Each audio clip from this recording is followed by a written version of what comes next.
Voltando ao exemplo da caixa apoiada sobre a mesa. Já analisamos que a caixa irá aplicar sobre a superfície de apoio uma força perpendicular. Em resposta, pela terceira lei de Newton, esta superfície irá responder sobre o corpo, com uma força de mesma intensidade, mesma direção e sentido oposto, denominada força normal.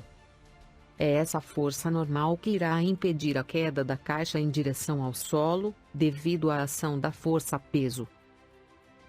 Um erro muito comum é associar a força-peso sobre um corpo e a força normal como um par de ação e reação. A seguir apresentamos 5 argumentos para considerarmos essa ideia como desprovida de significado físico. Primeiro argumento. Vimos no módulo anterior que trata da força-peso, que a reação a essa força está no astro que atrai o corpo. A animação em tela mostra que a reação à força-peso, que atuando sobre um corpo nas vizinhanças da Terra, está no astro, que é submetido a uma força de mesma intensidade e direção, porém em sentido contrário ao peso, e representada na imagem pelo vetor "-p". Segundo argumento. A terceira lei de Newton diz que o par ação e reação atuam em corpos distintos.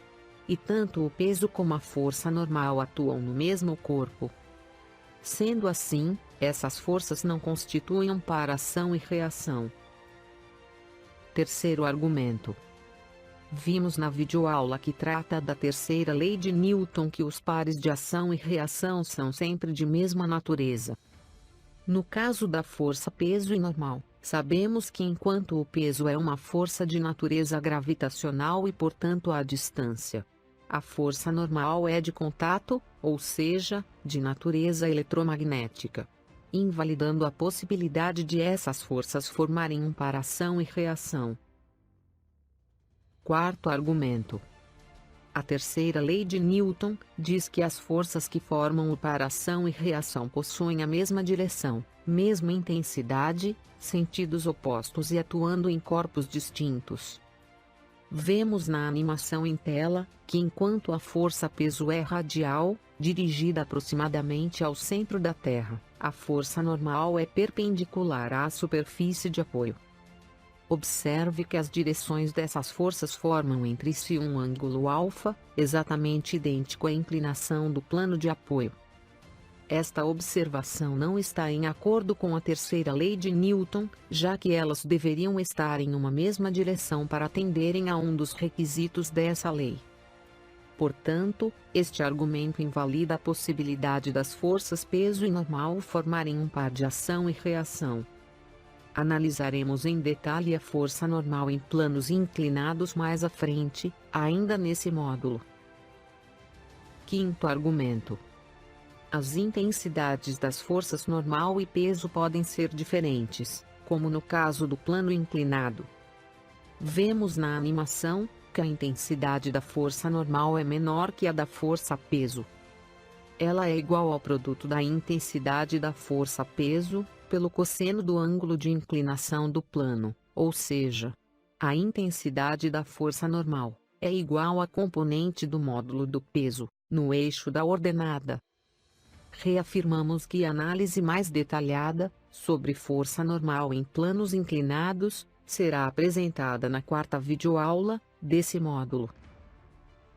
Bem, após essas considerações resta a seguinte pergunta: se a força peso e normal não formam um par ação e reação, então, onde está a reação à força normal que o plano de apoio exerce, por exemplo, sobre a caixa apoiada sobre a mesa? Como vimos na videoaula anterior, pelo fato da força normal ter uma origem eletromagnética, perpendicular às superfícies de contato dos corpos que interagem, então podemos concluir que a reação à força normal sobre a caixa é a força de compressão que a caixa exerce sobre a mesa, e representada pelo vetor F. Veremos na próxima videoaula, que trata do cálculo da força normal, que no caso particular de um corpo apoiado sobre uma superfície plana e horizontal, e livre de qualquer outra influência externa. A intensidade da força normal é numericamente igual à intensidade da força-peso. Mas isso não quer dizer que a força-peso seja ação ou reação à força normal. Apenas coincidiu de termos um caso particular onde a intensidade dessas forças serem iguais. É essa particularidade que induz muitos alunos a imaginarem erroneamente que a força normal e o peso formam um par de ação e reação.